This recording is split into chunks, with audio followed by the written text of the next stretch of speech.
제도권 금융과 탈중앙화 네트워크, 서로 전혀 다른 이 두 거대한 세계가 만나는 지점에서 과연 어떤 미래가 펼쳐질까요? 오늘 우리는 바늘과 실이라는 아주 직관적인 비유를 통해서 그 미래를 함께 들여다보려고 합니다. 한쪽에는요, 수조 달러의 기관 자본을 위한 완벽하게 날카로운 바늘이 있고요. 다른 한쪽에는 그 바늘이 꿰맬 옷감, 그러니까 수십억 명의 대중시장과 연결해줄 아주 질긴 실이 있습니다.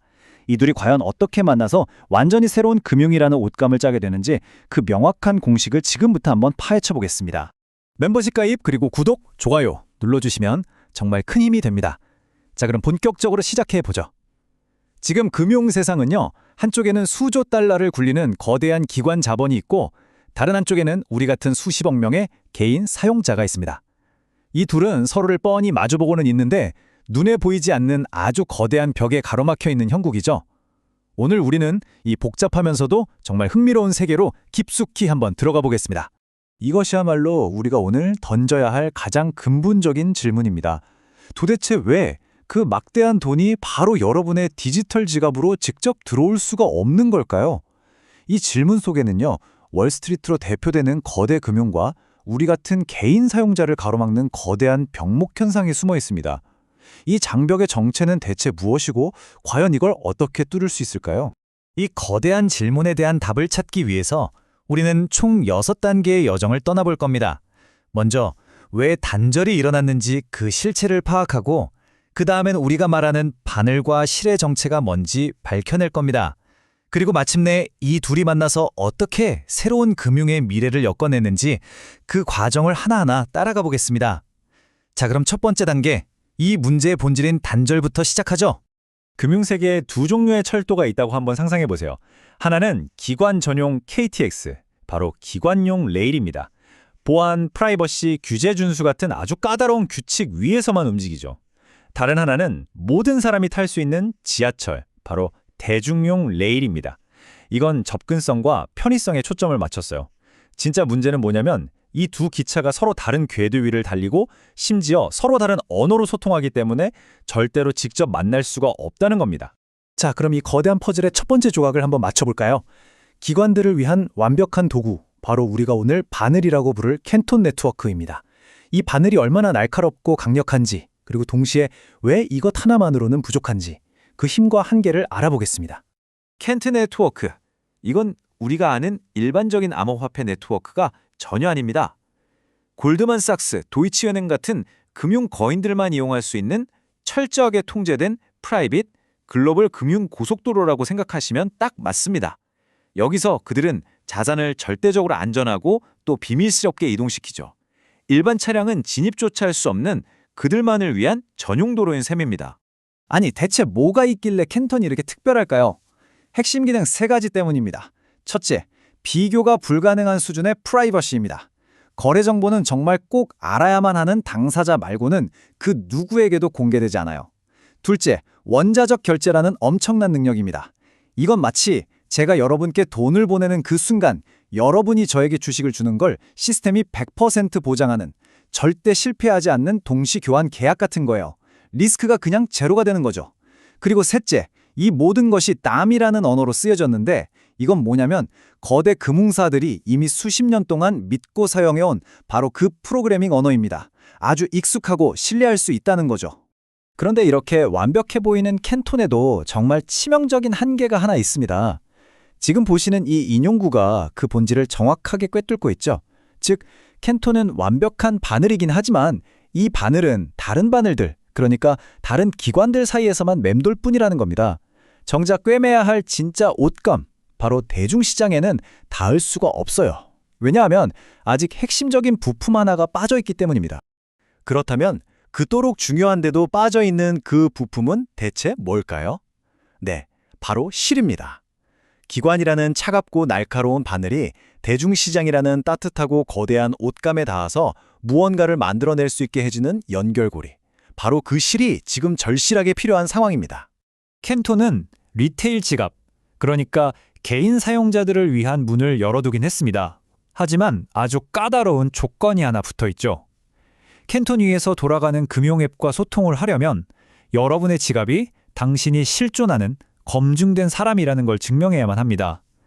여기서 정말 중요한 포인트는 지갑 스스로는 이 증명을 할 수 없다는 거예요. 이건 마치 여권이 없는 여행객과 같습니다. 지갑 외에 신원을 보증해줄 별도의 디지털 신분증이 반드시 필요한 거죠. 이것이 바로 캔톤이 리테일 시장으로 뻗어나가기 위해 반드시 해결해야만 하는 숙제입니다. 자, 이 표를 한번 보시죠. 현재 나와 있는 해결책들이 왜 전부 실패했는지를 아주 명확하게 보여줍니다.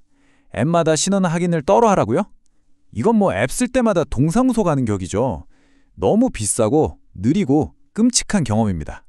거래소에 맡기자고요? 그건 모든 리스크를 한 곳에 몰아넣는 아주 위험한 방식입니다. 국가별 디지털 아이디어. 한국에서 만든 건 일본만 가도 쓸모가 없어지죠. 보시다시피 지금 모든 길이 막혀 있습니다. 이것이 바로 거대한 병목 현상의 실체인 겁니다. 자, 바로 이 막다른 길에서 완전히 새로운 모델, 이 모든 문제를 한 번에 해결해버릴 보편적인 실이 어떻게 등장하는지 살펴보겠습니다. 바로 여기서 파이네트워크의 KAAS, 즉 서비스형 KYC가 무대 위로 화려하게 등장합니다. KAS는요, 완전히 새로운 패러다임입니다. 더 이상 모든 앱을 사용할 때마다 신분증 사진 찍고 서류 제출하는 그런 낡은 방식을 반복할 필요가 없어요. 대신에 파이라는 하나의 거대한 신원인증 기관에서 딱 한 번만 여러분을 검증하고 그 다음에 재사용이 가능한 디지털 여권을 발급해주는 거죠. 그 다음부터는 어떤 앱이든 이 여권만 딱 보여주면 됩니다. 내 개인정보가 유출될 걱정 없이 말이죠. 그렇다면 왜 수많은 프로젝트 중에서 하필 파이의 KAAS가 가장 최적의 실일까요? 첫째, 이미 전 세계 수백만 명의 검증된 사용자 풀을 확보했습니다. 이건 엄청난 경쟁력이죠. 둘째, 개인정보를 직접 노출하지 않고 이 사람은 검증되었습니다라는 사실만 증명하는 프라이버시 보존 기술을 핵심으로 합니다. 셋째, AI와 인간 검증자를 결합한 하이브리드 시스템으로 빠르고 정확합니다. 하지만 가장 결정적인 이유는 마지막에 있습니다. 파이가 이걸 그냥 기술적 가능성으로 남겨둔 게 아니라 외부 기업에 제공할 공식적인 사업이라고 명확히 선언했다는 사실이죠.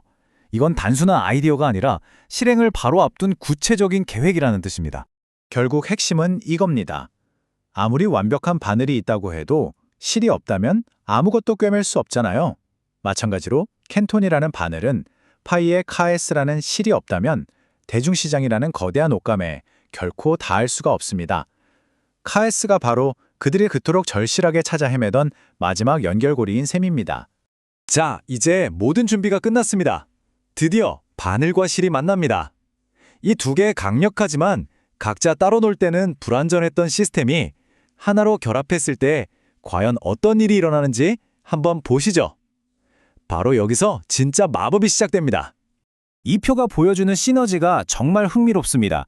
혼자 있을 때 켄토는 힘은 세지만 친구가 없는 거인 같고, 파이는 친구는 많지만 그들을 데려갈 강력한 수단이 없는 리더와 같아요.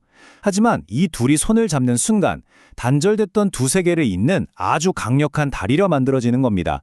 기관들은 막대한 비용과 시간 낭비 없이 검증된 리테일 시장에 바로 진출할 수 있고, 사용자들은 안전하고 규제된 기관 수준의 금융상품을 이용할 수 있게 되는 진정한 윈윈이 이루어지는 거죠. 자, 그럼 여러분이 사용자가 된다면 이 모든 과정이 얼마나 간단해지는지 한번 볼까요? 먼저 파일을 통해서 딱 한 번 KYC를 완료하고 디지털 여권을 발급받습니다. 그리고 캔톤 위에서 운영되는 금융앱이 여러분의 지갑을 연결해요. 그러면 앱은 여러분의 개인정보를 달라고 하는 대신 이 지갑 주인 유효한 KIS 여권 가지고 있나요? 라고만 묻습니다. 여러분의 지갑이 네라고 답하면 모든 절차는 그걸로 끝입니다. 정말 간단하고 안전하고 무한히 확장 가능한 방식이죠. 이걸로 우리의 비유가 드디어 완성됩니다. 캔톤 네트워크는 기관들의 거래를 위한 빠르고 강력한 바늘입니다. 파이KS는 이 바늘을 수십억 명의 대중에 연결해주는 튼튼하고 보편적인 실이고요. 그리고 이 바늘과 실이 만나서 짜내는 최종 결과물이 바로 옷감, 즉 사람과 사람, 심지어 기계와 기계가 서로를 믿고 자유롭게 거래하는 완전히 새로운 금융 경제입니다. 이 모든 것이 단순한 이론이나 희망적인 상상이 아닙니다. 이 거대한 계획을 현실로 만들기 위한 기술적인 토대는 바로 지금 이 순간에도 차곡차곡 누여지고 있습니다. 마지막 퍼즐 조각, 이 모든 것을 가능하게 할 프로토콜 수준의 업그레이드를 지금부터 살펴보겠습니다. 파이네트워크는 지금 단계별로 계속 진화하고 있습니다. 이 로드맵에서 가장 흥미로운 지점은 바로 V20.2입니다. 이때 소로반이라는 스마트 컨트랙트 엔진, 그러니까 네트워크의 두뇌가 설치됩니다. 그리고 V23에서는 마침내 수백만, 수천만 건의 거래를 동시에 처리할 수 있는 강력한 심장, 즉 병렬 처리가 가능해지죠. 이건 단순한 업데이트가 아니라 시스템의 엔진을 완전히 교체해버리는 근본적인 체질 개선이라고 할 수 있습니다. 이건 KAAS가 두 단계에 걸쳐서 출시된다는 걸 의미합니다. 첫 번째는 API 방식이에요. 이건 마치 앱이 파이에게 전화를 걸어서 이 사용자 통과시켜도 되나요? 라고 물어보고 네 또는 아니요 답변을 받는 것과 같습니다. 당장이라도 사용이 가능하죠. 하지만 두 번째 단계인 온체인 방식은 훨씬 더 강력합니다. 소로반이 활성화되면 네트워크의 법률 자체가 KYC를 통과한 사람만 거래할 수 있도록 자동적으로 강제합니다. 굳이 전화해서 물어볼 필요도 없는 거죠. 이것이 바로 기계와 기계가 서로를 믿고 거래하는 진정한 M2M 경제의 시작입니다. 결국 핵심은 이겁니다. 진짜 혁명은 우리 눈에 보이는 은행 건물을 부수는 게 아니라 그 밑에 깔린 배관을 교체하는 데서 일어나고 있습니다. 낡고 녹슬고 여기저기서 물이 새는 전통 금융의 파이프들이 이제 곧 규제는 완벽하게 지키면서도 마찰은 제로에 가까운 단 하나의 글로벌 고속 레일로 대체될 것입니다. 그리고 그 변화는 이미 시작되었습니다. 모든 조각이 제자리를 찾아가고 있습니다. 기관을 위한 바늘과 대중을 위한 실이 마침내 만날 준비를 마쳤습니다. 이제 정말 마지막 질문만이 남았습니다. 과연 어떤 애플리케이션이 이 강력한 조합을 가장 먼저 손에 쥐고 우리가 아는 금융의 모든 것을 바꾸어 놓게 될까요? 그 첫 번째 옷감은 과연 무엇이 될까요?